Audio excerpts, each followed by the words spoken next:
Galerinha do segundo ano, nossa aula para o dia de hoje é para estar falando aí um pouco mais, tá? Já falei sobre os filos e vou estar aí fazendo a revisão, né? Nossa penúltima aula aí antes da nossa prova. Vou falar sobre alguns filos, aula do dia 6 de setembro, tá bom?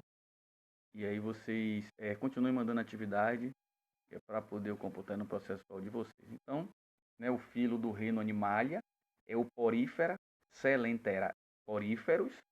selenterados, platelmintos, esquelmintos, anelídeos, moluscos, artrópodes, aracnídeos e os equinodermos. Tá? Os poríferos ele é constituído por animais pluricelulares que apresentam poros na parede do corpo. Eles são conhecidos, né? São conhecidas aí, na verdade, cerca de 5.000 espécies de poríferos, todos aquáticos, tá? Eles são predominantemente marinhos, minoria em água doce, sendo encontrado desde o nível das praias até uma profundidade de 6.000 metros. Os poríferos eles são animais sésseis, ou seja, fixando-se sobre rochas, conchas, tá?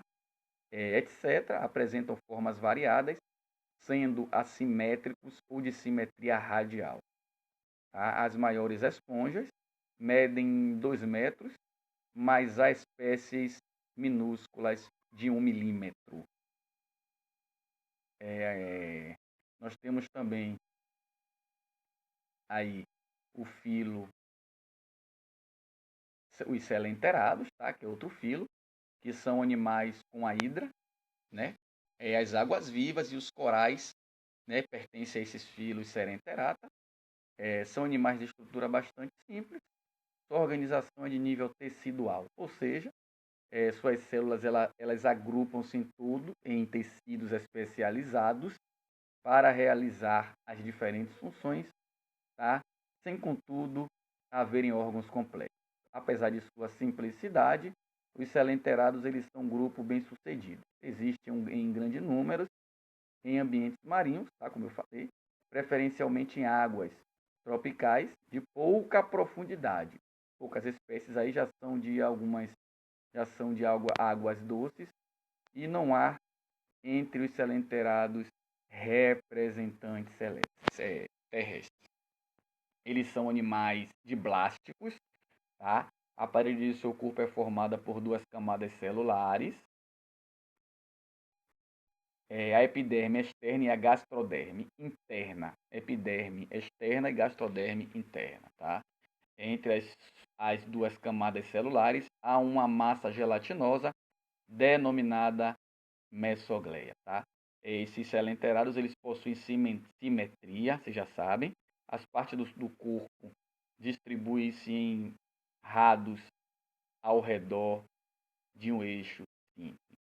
Tá? Distribui-se em rados mesmo, tá, galera? Ao redor de um eixo simples. Ele é de simetria bilateral. Se eu perguntar, eles me dizem que os selenterados, alguma coisa sobre os selenterados, alguma questão, eles não esqueçam que eles possuem simetria, tá? Bilateral. Vamos para o próximo, que é os platelmintos, tá? Animais como as planárias, as quitossomos e os solitários, pertencem ao filo platelminto ou platelmintos, tá? Possuem um corpo achatado dorsal-ventralmente, daí, tá, serem conhecidos como vermes achatados. Sob a designação vermes, inclui-se, além dos platelmintos, 2 outros filos de animais que não possuem esqueleto, esquelmintos e anelídeos. Os esquelmintos, que é a lombriga, são vermes cilíndricos, tá, galera? E os anelídeos, minhocas, tá? Tem um corpo constituído por anéis, daí serem conhecidos como os vermes segmentados, tá? Ou seja, galera, não esqueçam que os esquelmintos, a lombriga, eles são vermes cilíndricos e os anelídeos são vermes segmentados, tá? Nós temos também outro tipo aí de filo, no meu esquema é o esquelmintos, tá? Que são vermes de corpo cilíndricos. Ele trata-se de animais triblásticos, protostônios, de simetria bilateral, pseudocelomados, que é um falso celoma, e não segmentados. Ele tem corpo revestido por uma cutícula espessa, tá? E continua a apresentar em sistema digestivo completo. Sua digestão ela é exclusivamente extracelular, o esquelminto. Os anelídeos, como as minhocas e o sanguessuga, pertence ao filho Annelida ou Annelideus. São vermes anelados, animais cujo corpo se divide em anéis ou segmentos, tá?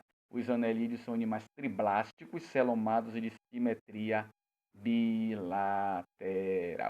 O celoma não é aqui uma cavidade única, tá? Mas se apresenta dividido em duas partes por septo de origem mesodérmica. É dividido em partes por septo, tá, galera? Nós temos também aí os moluscos, que são animais predominantemente marinhos, embora exista uma espécie de água doce e terrestre. A maioria de vida livre, podendo viver fixos, enterrados ou ainda nadando e andando. Tá? Embora possua uma grande diversidade de espécies e não exista um tipo específico de molusco, todos eles, galera, todos eles né, representam o mesmo plano estrutural e funcional. Os molúsculos são de origem de simetria bilateral, triblásticos e não segmentados, cujo corpo é revestido por um epitélio simples, ciliado e com glândulas mucosas. Sistema digestivo, galera, do molusco completo. Por que completo, professor? Porque tem boca e ânus. Todo o sistema digestivo completo, ele começa na boca, claro, e termina aí no ânus, tá? O sistema circulatório do molúsculo é lacunal aberto, havendo um coração dorsal. A respiração pode ser cutânea pela pele, galera. Branquial ou pulmonar, tá bom? Branquial por brânquias ou pulmonar. A excreção se faz por rins.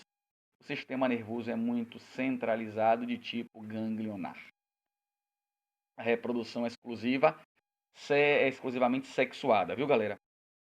Reprodução dos moluscos. Nós temos também os artrópodes, dentro dos estudos invertebrados. Os artrópodes ele merece atenção especial. Ele agrupa mais de 800 mil, é o maior grupo, viu, galera? 800 mil espécies. Ou seja, é uma quantia que supera todos os demais filos reunidos. Então, você pergunta na prova quem é o maior filo existente, o maior filo é dos artrópodes. Mais de 800 mil espécies. Eles são invertebrados, que possuem patas articuladas. Ao crescer os artrópodes, eles abandonam o esqueleto velho, pequeno, e fabricam outro maior. Esse fenômeno é chamado de muda, tá, galera? As cobras também, galera, fazem muda, tá? Ela ocorre várias vezes para que o animal ele possa atingir o tamanho adulto, certo? Nós temos aí também, deixa eu ver, pela minha ordem, aracnídeos, tá? Que são representados pelas aranhas, escorpiões e pelos carrapatos. Todos eles possuem um par de quelíceras e 4 pares de patas locomotoras. O que são quelíceras? São apêndices em forma de pinças, tá, galera? Situado na parte anterior da cabeça. É fácil distinguir um aracnídeo de um inseto, tá? Pelos exames externos do corpo. Outra característica importante dos aracnídeos, galera, é que eles têm cabeça e o tórax com uma peça só. É o chamado cefalotórax. É uma peça, uma formação, tá? Que é a cabeça e o tórax, chamado de cefalocórides ou cefalotórax, tá? Eles podem ser distribuídos por 3 ordens, tá? Nós temos os crustáceos. Os crustáceos são artrópodes que possuem uma crosta protegendo o corpo, tá? Na maioria das decápodes, as 2 patas dianteiras são modificadas e bem desenvolvidas com adaptações à presença de alimentos. Nós temos os equinodermos, tá, galera, que são animais exclusivamente marinhos, como a estrela do mar, o ouriço do mar, o pepino do mar, tá? São cerca de 5.500 espécies, galera, de tamanho médio, nunca sendo muito grandes ou pequenos. Sistema hidrovascular constituído por vasos em cujo interior, tá, circula água.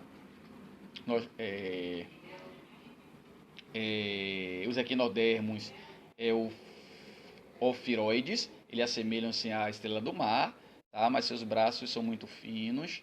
O ouriço do mar, chamado de pinda, né? De pindar pelos indígenas, vivem em buracos, né? De rochas onde chega a água do mar. Seu corpo ele tem a forma de um globo achatado e é coberto por espinhos, e entre eles pedicelárias. Tá, galera? Tá aí, tá? Mais uma aula, uma revisão. Eu falei sobre os filos, os diversos filos, galera. Caso eu pergunte alguma coisa sobre filos, tem aí várias características. As características de todos eles, tá bom? Fiquem com Deus aí, tenham um ótimo dia.